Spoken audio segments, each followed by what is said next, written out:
Ethan Miller, my fiancée's childhood friend, a self-proclaimed psychic, said I was a jinx to my wives.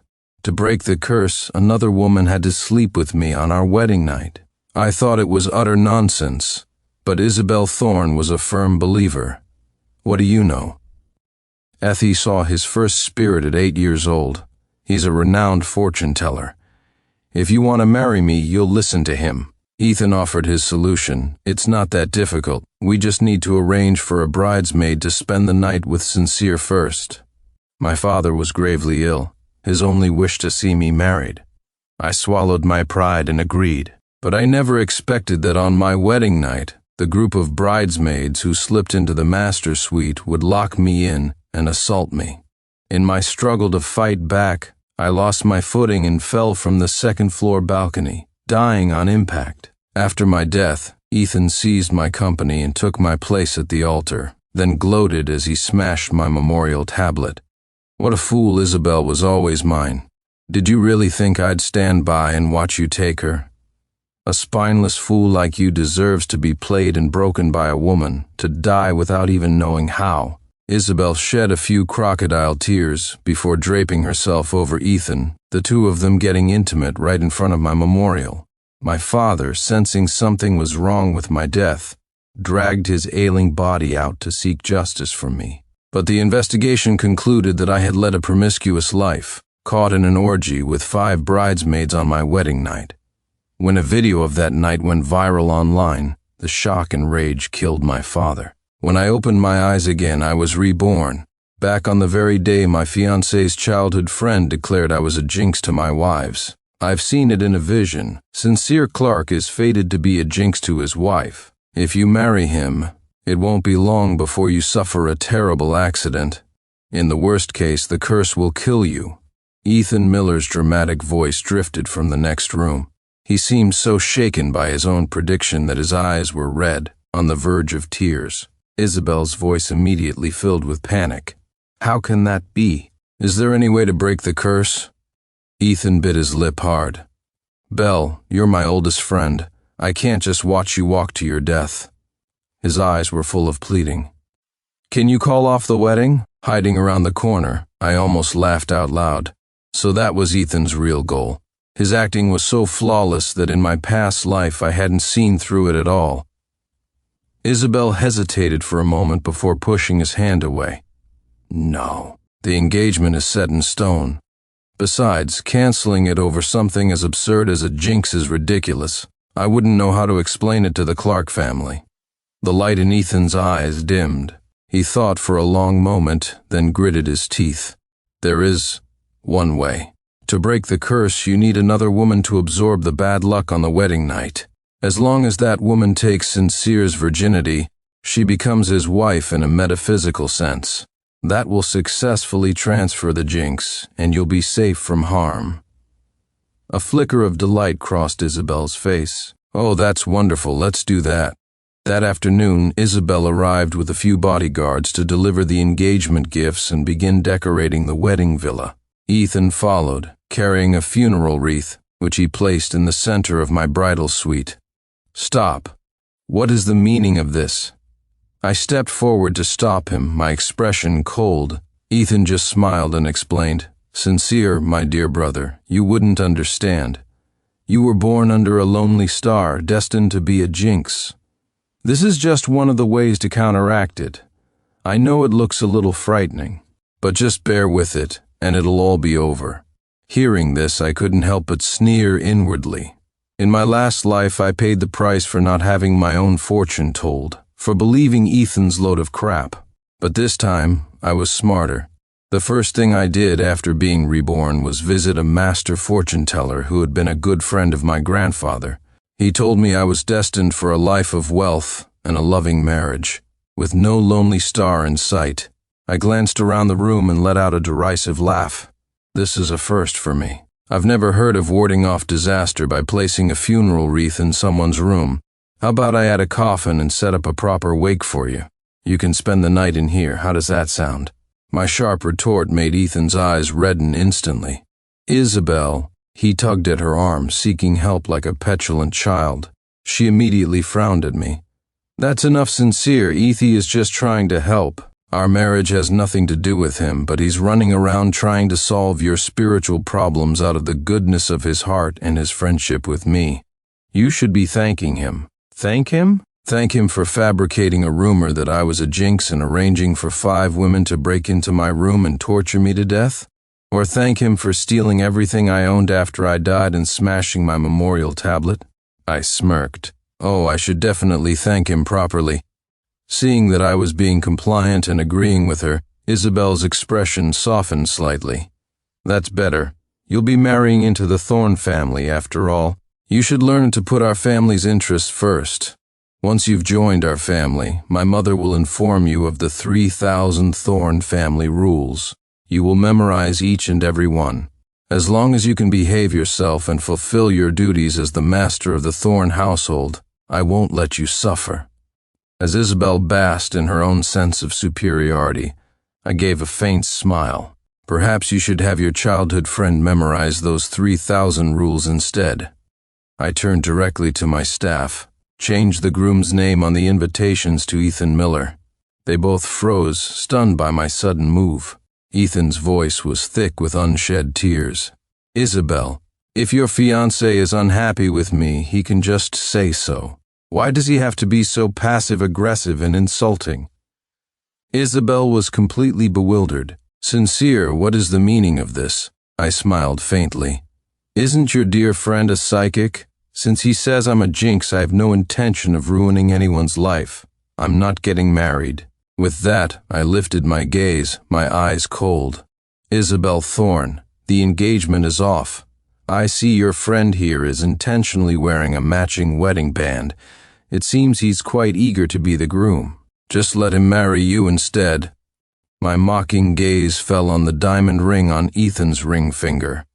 He snatched his hand back as if he'd been bitten by a snake. Belle, it's a misunderstanding, just a coincidence. Isabel already knew the truth. After all, Ethan had been the one to help her pick out the wedding rings. He had specifically chosen a custom design, only to order an identical men's ring for himself. It was his pathetic way of taunting me. Isabel's face was a mask of displeasure. Sincere, don't change the subject. What ring Ethy wears is his business. What does that have to do with you calling off our engagement? I raised an eyebrow. Oh, nothing at all. I'm just doing you two a favor. I don't want to get married anymore, so I'm giving you a heads up. I turned to leave, having no intention of dealing with them any longer. But Isabel's icy voice came from behind me. Sincere, do you think marriage is a game? This was a promise your own father made. He agreed that as soon as I married you, he would transfer 25 of the company's shares to my name. You're not going to back out of that, are you? I stopped in my tracks and turned back, a cold smile on my face as I stared at her. Dressed in a sharp suit, she looked tall and elegant, but right now she exuded an air of calculating, selfish greed. Isabel, you're so greedy. I finally understand. You only wanted to marry me for that 20 of my family's company shares. Her face changed, the accusation hitting its mark. You're lying. The Thorne family is vast and powerful. We have more money than we know what to do with. Do you really think I care about your pathetic 20? I just despise people who go back on their word. The smile on my face slowly faded. Let's get something straight. When my father promised 20% of the company's shares, it was as a dowry that would come with me into the Thorne family. It was never a free gift for you. Whoever becomes my wife gets that 20%. That's the deal. Isabel's face went pale. She frowned and was about to say more, but Ethan pulled her back. Belle, it's for the best that you don't marry him. He's a jinx anyway. Now that he's broken it off himself, who else would possibly marry him? Ethan continued, his face full of hope.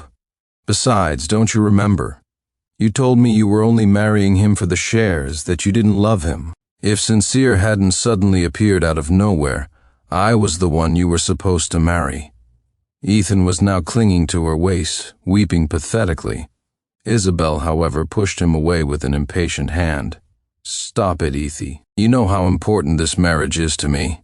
Ethan looked wounded, staring at her in disbelief. What do you mean? Sincere already called it off, and you still want to marry him? Have you forgotten what you said that night you were drunk and pulled me into your bed? You said you loved me, that you wanted to spend your life with me, have children with me. Before Ethan could finish, Isabel clapped a hand over his mouth. Keep your voice down. Do you want the whole world to know?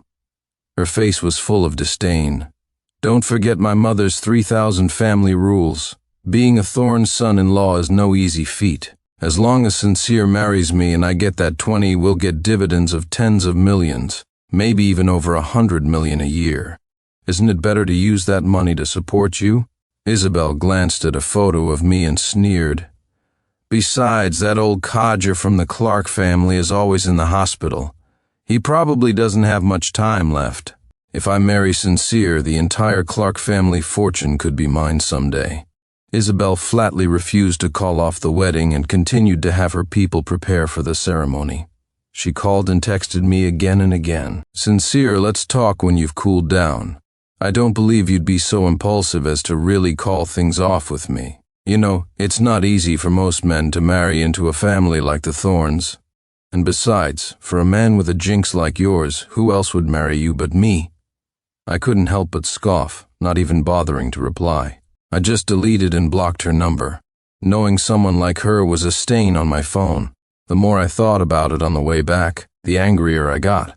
I pulled over and dialed a number I hadn't called in a long time. Vicky, I need a bride. Are you free? Want to get married? Isabel had no idea that she wasn't my only option. My father's illness had him fixated on seeing me get married. He kept saying he couldn't rest easy leaving me all alone, and he wouldn't get better until I settled down. So, I had to play along for the old man. Isabel wasn't the only one with a childhood friend.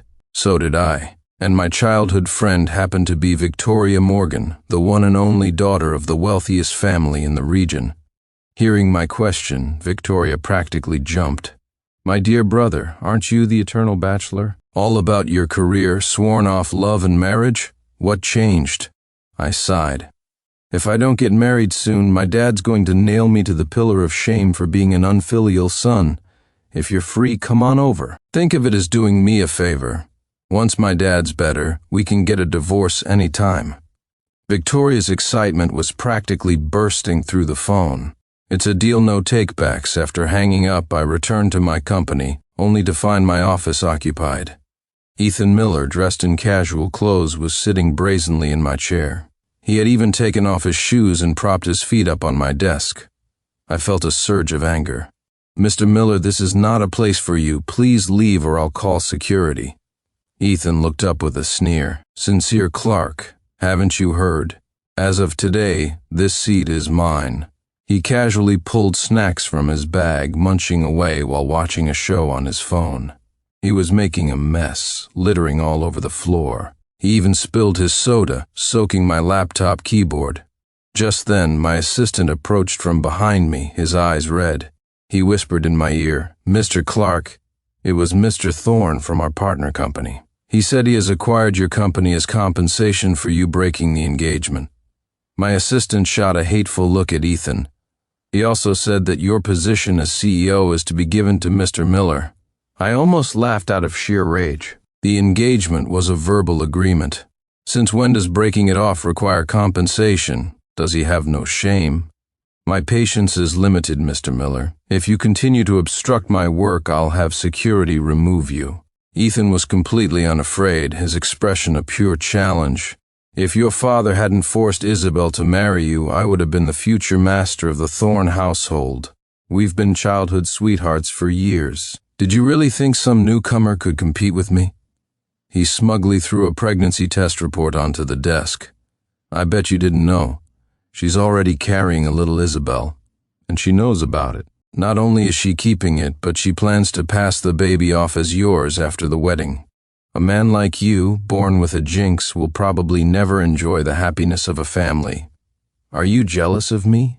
I'm not leaving today. I'd like to see you try and make me. I couldn't be bothered to listen to any more of their disgusting schemes. But seeing his smug, idiotic face, I couldn't help but sneer. Ethan Miller, please get this straight. It wasn't my father who forced her to marry me. Why don't you ask her why she's pregnant with your child but still doesn't want to be with you? She wants to marry me for my family's assets and shares. But you? What can you give her, aside from your youthful body? Do you really think a person like Isabel Thorne is reliable? But Ethan didn't seem to grasp my well-intentioned warning. Instead, he grew even more boastful. What do you know? She's doing this for my own good. You're an outsider. You could never understand the love between us. I shook my head. You can't save a man who's determined to be a fool. You're right, I don't understand. But my patience is at its end. Security, throw him out. A few guards moved forward to grab him, but before they could even touch him, he let out a piercing scream. I injured my leg yesterday. If anything happens to me, can you take responsibility? My girlfriend is Isabel Thorne, of the Thorne family. If you dare to touch me today, she'll have your hands chopped off. She'll have all of you fired. They had all heard of Isabel Thorne. The news of our impending marriage had been the talk of the town for days.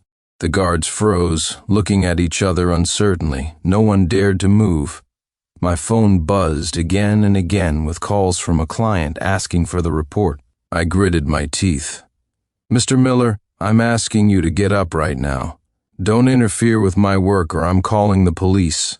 I pulled out my phone, but as I was about to dial, Ethan lunged forward and dramatically threw himself to the ground. Who dares touch him? A furious shout came from the doorway. Isabel Thorne stormed in, rushing to cradle the whimpering Ethan in her arms before turning to glare at me. Isabel, Sincere heard you were pregnant with my child and he just went crazy. He pushed me down. He must be angry about the engagement being called off, but even so, he can't bully people like this. I was so scared. Furious, Isabel grabbed a stack of files from the desk and hurled them at me. Sincere Clark, how dare you bully Ethy right in front of me? How could a classless man like you ever be worthy of marrying me? Ignoring the disgust in her eyes, I sneered. Aren't you mistaken? I seem to recall we broke off the engagement. Don't use the breakup as an excuse. Isabel's voice was ice. Sincere Clark, do you really think I'd marry a jinx like you? If you sign over these companies to me, I'll forget about the broken engagement. We can go our separate ways. Her shamelessness was breathtaking. She didn't even care about keeping up appearances anymore. I pursed my lips. I told you, it was your family who begged my father for this marriage from the start, not the other way around. Why should I be the one to compensate you for breaking it off? Isabel sneered, stepping closer. You're saying my father begged you to marry me? Is that a joke? Everyone knows the Thorne family is immensely wealthy, many times richer than the Clarks. How dare you say something like that? What Isabel didn't know was that while my family didn't have as much liquid cash, the technology patent my father had developed was the lifeblood of the Thorne family's profits. Years ago, my father had agreed to a technology for equity deal, with the Thorne family providing the capital. Over the decades, the Thorne family's fortunes soared, but now the contract for that technology patent was about to expire. My father had the right to choose whether to renew with them or find a new partner. That was the real reason old Mr. Thorne had visited my father time and time again, pushing for him to consider Isabel as a daughter-in-law. My father had been hesitant, as he had someone else in mind for me, and he never fully committed. It was only because I kept putting off marriage that my father, out of respect for their long-standing friendship, finally relented. I was a workaholic myself and had never thought about marriage. I only agreed for the sake of my father's health. But things were different now. I had a new fiancée. Victoria was already on a flight back home. My own stance hardened. Believe what you want. If you don't, call your father and ask him. I suggest you take your people and leave my company immediately. If this blows up, it will be ugly for both our families, and if our family's relationship is damaged, your father will do more than just make you kneel and recite the family rules. My mocking tone made Isabel's face flush. The Thorne family rules were notoriously strict. Even as the only daughter, if Isabel made a mistake, she couldn't escape punishment. Sincere Clark, she seethed through clenched teeth.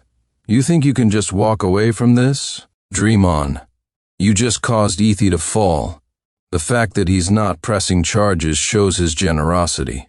But now that I'm here, you will get on your knees and apologize to him." A collective gasp went through the office. Miss Thorne is being too harsh. Kneel? She has no regard for Mr. Clark's dignity at all. Mr. Clark is so strong-willed, there's no way he would kneel. As the murmurs grew, Ethan's eyes darted around. He wrapped his arms around Isabel's waist.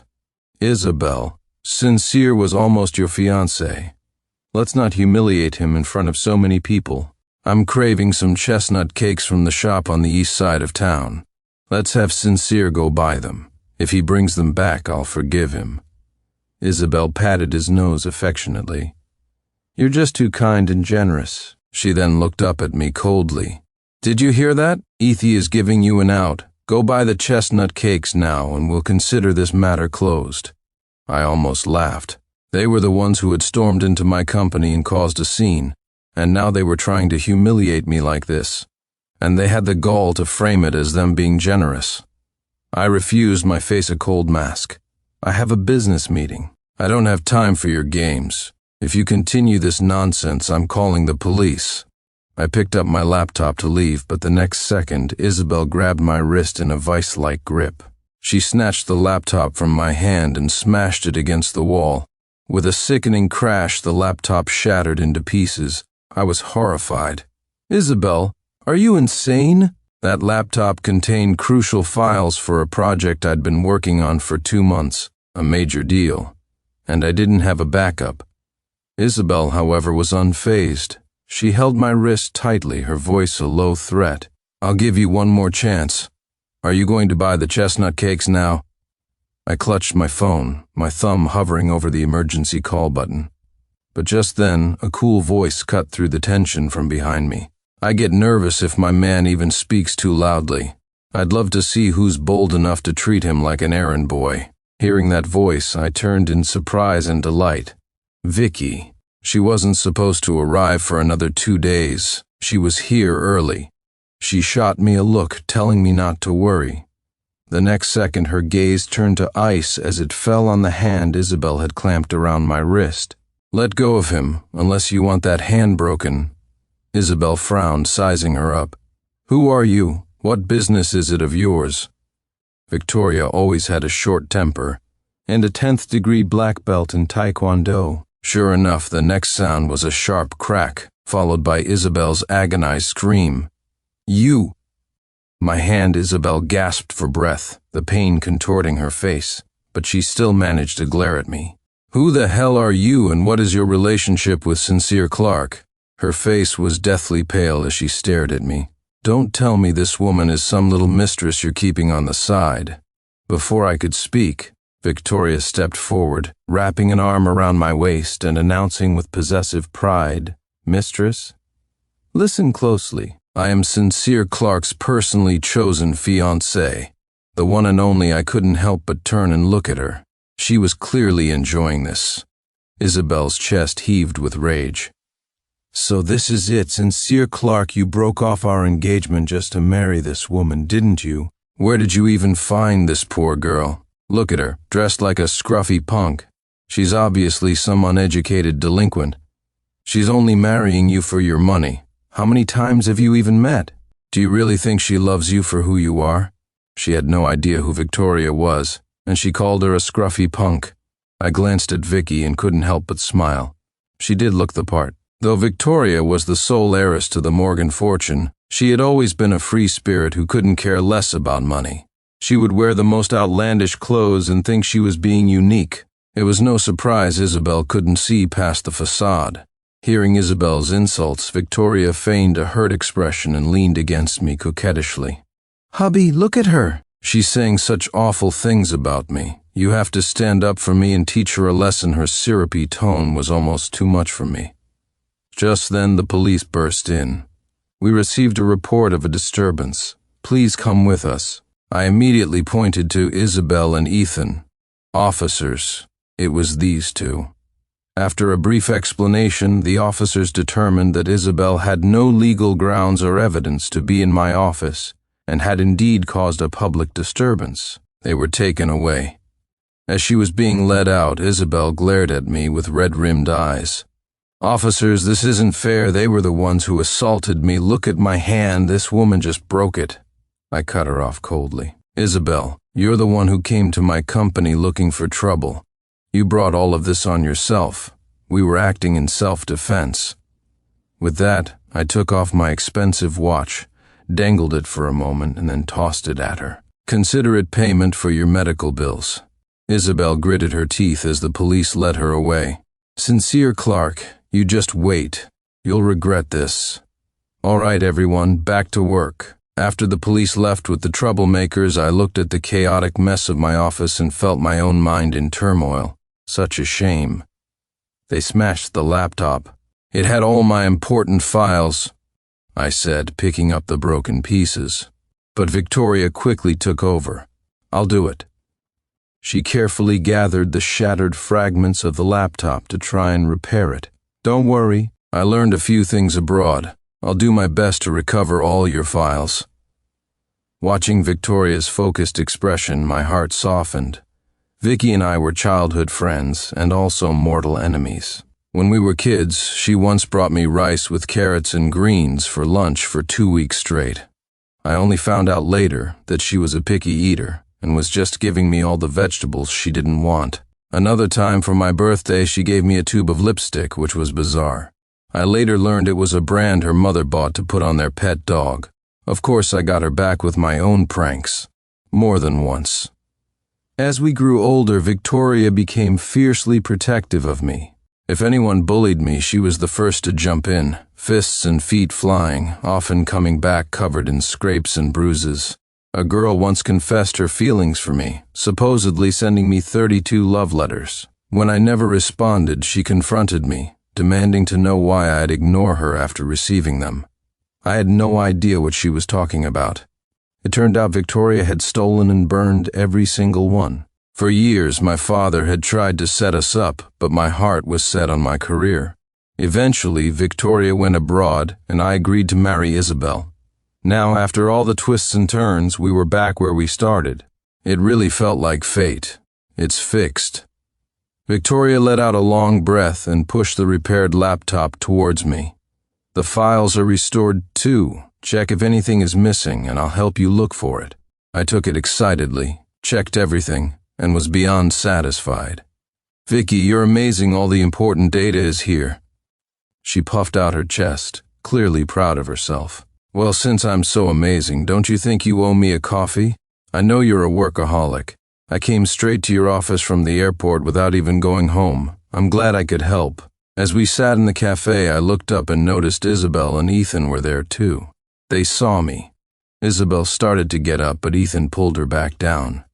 "Forget it, Isabel. You came to have coffee with me. Don't bother with that guy. He's bad luck." As Isabel walked past our table, I took a sip of my coffee and asked Vicky, who was sitting beside me, "You agreed to this marriage so readily, but some people say I'm a jinx to my wives. Aren't you afraid?" Victoria, noticing my gaze, glanced over and made eye contact with Isabel. The next second, she leaned in close and planted a playful kiss on my cheek. "Nope. I'm hard as nails," she said, deliberately loud. Isabel's face turned purple with rage. I was in a great mood that day. I went back and told my father to proceed with the wedding preparations. Victoria's parents, Richard and Eleanor Morgan, adored me, holding my hands and refusing to let go.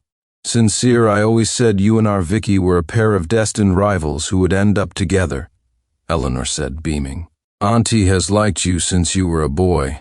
I always knew you'd be my son-in-law." My dad was also thrilled with Victoria. She was the one he had wanted to set me up with all along. When he realized we were sworn enemies who refused to date, he had to look for other options. Now that he knew we had gotten together on our own, his health improved so much he was able to get out of bed and walk around. The news of the union between the Clark and Morgan families was broadcast on the big screens all over the city. This sent Isabel into a furious tantrum. She stormed over to confront my father. "Uncle Clark, what you've done is completely dishonorable. You already promised Sincere would marry me. How could he just switch fiancés now?" My father hadn't wanted to deal with her, but out of consideration for the family's relationship, he tried to reason with her. Isabel, you and my Sincere were not meant to be. Besides, you're already pregnant with another man's child. My son would become a monk before he'd marry someone with such a chaotic personal life. Isabel flushed with anger and humiliation. This is a betrayal, she sneered. Since you've already made your plans, fine. It's not like I have to marry Sincere. But you will have to compensate the Thorne family for the damages you've caused. My father stared at her, stunned. Isabel, did you talk to your father before you came here? Go ask him if he would ever dare to ask me for compensation. Don't you bring my father into this, Isabel interrupted impatiently, her tone furious. Don't think you can use your long friendship to guilt-trip him. If it weren't for my father helping you get rich, would the Clark family be where it is today? Calling off the wedding is one thing. I won't ask for much. Just give me the 2 companies under Sincere's name as compensation, and we can call it even. My father's face filled with disappointment. He shook his head. Fine. Since it has come to this, we will give the Thorne family 2 of our subsidiary companies as compensation for the broken engagement. Let's just put this matter to rest. Out of respect for their years of friendship, my father wanted to settle things peacefully. I, who had been listening from outside the door for some time, walked in. No, I said firmly. We weren't the ones at fault here. Why should we be the ones to suffer in silence? Moreover, the companies under my name were ones I had built from the ground up with my own hard work. Their future profits and dividends were projected to be substantial. No wonder Isabel Thorne had her eyes on these 2 prize assets. But I had done nothing wrong, and I would not simply hand over what was mine. Dad, breaking the engagement wasn't our fault. We shouldn't be offering any compensation. I produced a recording pen with a cold smile. As for who is truly responsible for this breakup, that's another story. Isabel Thorne, are you brave enough to let everyone see your true colors? I glanced around at the people in the boardroom. They were mostly the technical experts and shareholders of the Clark and Thorne companies, the old guard. If my father hadn't wanted to keep the peace, he never would have offered them such a generous settlement. My father whispered to me, Sincere, there's no need to argue with her. Isabel is like a greedy dog that has sunk its teeth into these 2 assets and won't let go. We can just give them to her. Besides, we have the technology patent. We can always build more. My father thought I was just being stubborn and tried to convince me to let it go, not knowing that I was here to expose Isabel for who she truly was. Isabel was unfazed. What do I have to be afraid of? Don't think you can threaten me with some random recording pen. Fine. Then let's have everyone listen. In front of everyone, I played the recording. On the recording, Ethan was heard bribing the bridesmaids, offering each of them $1 million for the opportunity to teach me a lesson. He wanted them to torture me to the brink of death. He also planned to record a video and leak it online to completely ruin my reputation. After that, it wouldn't matter if I was a jinx or not. All people would see was my depraved lifestyle, ensuring I would never be accepted by the Thorne family. Ethan had been plotting all along to marry Isabel and become the master of the Thorne household. The fortune-telling, the curse, it was all a manipulative scheme he had concocted. When the recording finished, the entire room was in shock. This is outrageous, and he dared to say our Sincere was a jinx. What a wicked man. It's clear he's the one with the ambition, desperate to marry into a wealthy family. To think he would stoop to such a vile plot to harm Sincere. We were almost fooled by that bastard. Mr. Clark is right, we can't give them the companies. They are the ones at fault, exactly. This isn't just about tricking someone into marriage, this was premeditated attempted murder. The room erupted in a flurry of accusations. My father's face grew grim. Ethan, who had been hiding behind Isabel, turned deathly pale. No, it's not like that. The recording is fake. Belle, you have to believe me. He rushed to grab Isabel's hand, but her face was a mask of fury. Get off me, so this is how you lied to me. The great psychic, it was all just an act you directed, wasn't it? Isabel's eyes were filled with disappointment. Get away from me. It was all you. Stay away from me from now on. Humiliated by the public outcry, Isabel looked like she wanted the ground to swallow her whole. She no longer had the audacity to demand companies and shares from me at the board meeting. That afternoon, Isabel's father, Arthur Thorne, came to visit my father, his tone humble and pleading. "Old friend, I just heard about what happened today. It's all my foolish daughter's fault for being so blind and getting tricked by that man, Ethan Miller. She knew nothing about his plans. If she had known, she never would have associated with a liar like him. For the sake of our family's long friendship, please believe me this one time." I couldn't help but sneer. "Uncle Thorne, it's no wonder Isabel is so selfish and cruel. It seems she learned it from you." Arthur Thorne's expression changed instantly. "Sincere, you... What kind of way is that to talk? Isabel was sleeping with another man and got herself pregnant, and you're telling me she was an innocent victim? That's a new level of whitewashing. He was an old fox. He couldn't possibly think he could fool us with that story. He was pretending to plead for her, while in reality he was shifting all the blame onto Ethan, a now useless pawn. He was trying to paint his daughter as a pure, innocent victim. Sincere Clark, how can you say that?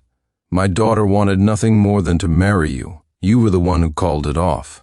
I scoffed. "Did I have a choice? Your daughter and her childhood sweetheart claimed I was a jinx and tried to set me up with bridesmaids to break the curse. If I had actually gone through with the wedding, I would have died without even knowing why." Arthur Thorne's face was grim. "But that was just what the liar Ethan said, wasn't it? And nothing actually happened." He tried to argue, but my expression turned completely cold. It hadn't happened in this life. But in my last life, I was killed by their scheme. They tortured me to death, then staged it to look like a suicide, pushing me from the second-floor balcony.